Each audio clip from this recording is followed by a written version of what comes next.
In 2008, Kosovo became Europe's newest country. This small state of 1.8 million people emerged as a result of one of Europe's most brutal sectarian conflicts since the Second World War. It was a conflict that pitted an authoritarian nationalist leader, Slobodan Milosevic. When bombing stops, then it will be very easy to continue political process. Against Western military power. We must not allow ethnic cleansing or genocide, particularly at the edge of Europe. Today, Kosovo is peaceful but poor. Kosovo didn't only transition from war to peace. It was transition now from a communist country to a capitalist one, from a ravaged countryside to the one being rebuilt. Kosovo was part of Serbia from 1912. Then, in 1918, Serbia became part of what would become Yugoslavia. Serbs considered and say that Kosovo is their Jerusalem. It was the sort of heart of Serbia. To this day, Kosovo is still divided along ethnic lines. Over 90% of its population are ethnic Albanians, who are mostly Muslim. Serbs, who are Orthodox Christians, account for about 5%. This is the southern city of Pristina, capital of Kosovo province. Throughout the 1980s, Kosovo enjoyed autonomy within Serbia, but the majority ethnic Albanian population wanted more political freedom. Kosovo Albanian nationalism was growing. There were demands that Kosovo become a republic. Kosovo Serbs began to complain, saying that they were threatened. But there was one man standing in the way of Kosovo Albanians, Slobodan Milosevic, the leader of the Serbian Communist Party.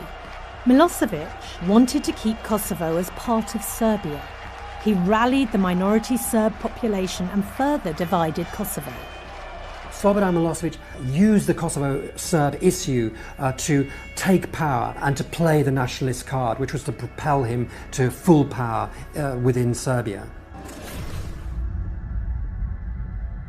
In 1989, Milosevic became president of Serbia and within weeks placed Kosovo back under the direct control of his Serbian government. Petrit Salimi was growing up in Kosovo at the time.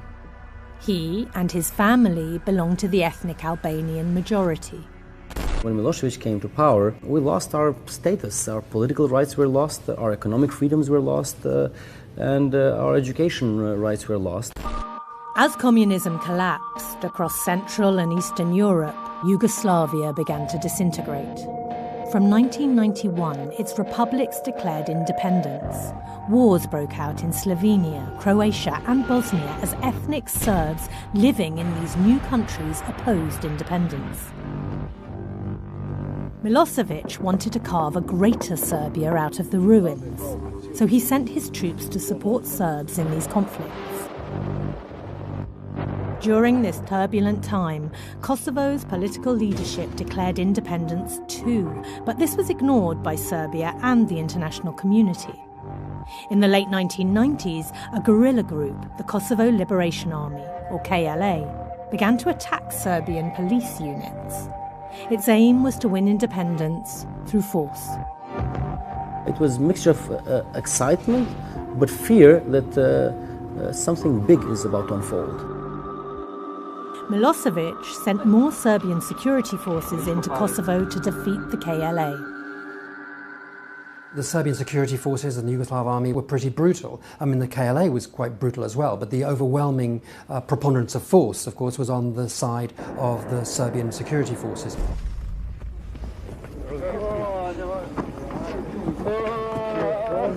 On January the 15th, 1999, Serb forces attacked the village of Račak, killing 45 Kosovo Albanian civilians. Račak massacre was a turning point because as soon as the massacre unfolded, people were there, Western journalists, observers, seeing the dead bodies and calling it what it was, a crime against humanity. As Serbian forces retook territory from the KLA, thousands of Kosovo Albanians fled their homes. The images shocked the West.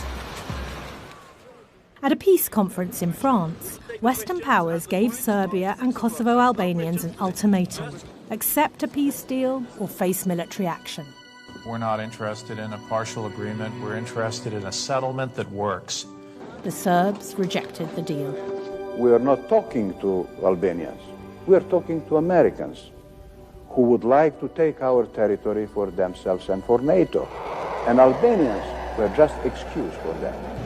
NATO resolved to punish Milosevic and his army and began airstrikes on Serb military targets in Kosovo and throughout Serbia itself.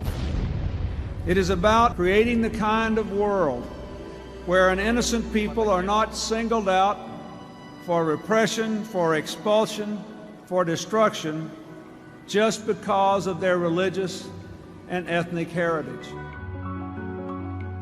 During the war, my parents, my brother, fled the neighborhood.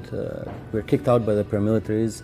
They were hiding in the forest. I didn't know for several days, are they alive or not? After 78 days of bombing and hundreds of civilian deaths, Serbia capitulated.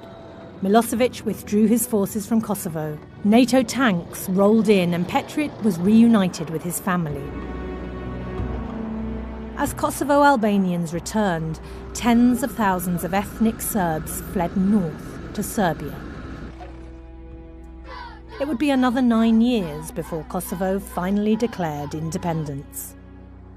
Today, Kosovo has a rough-and-ready democracy and a growing economy, but unemployment is high at 33%.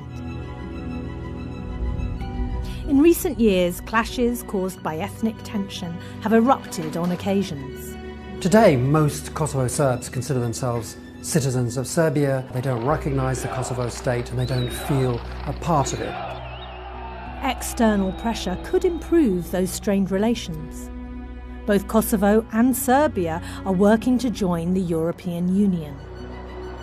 I don't think either of us will be able to join the European family until we sort out the issues with each other. Dialogue is the only way we can move forward. If Kosovo and Serbia are to become EU member states, their governments and peoples will have to work together and bury their bloody past.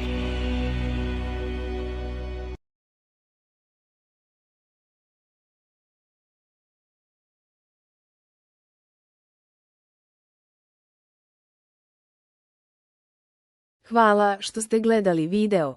Za još ovakvih videa pretplatite se na YouTube kanal Fit Keto Motivational. Hvala.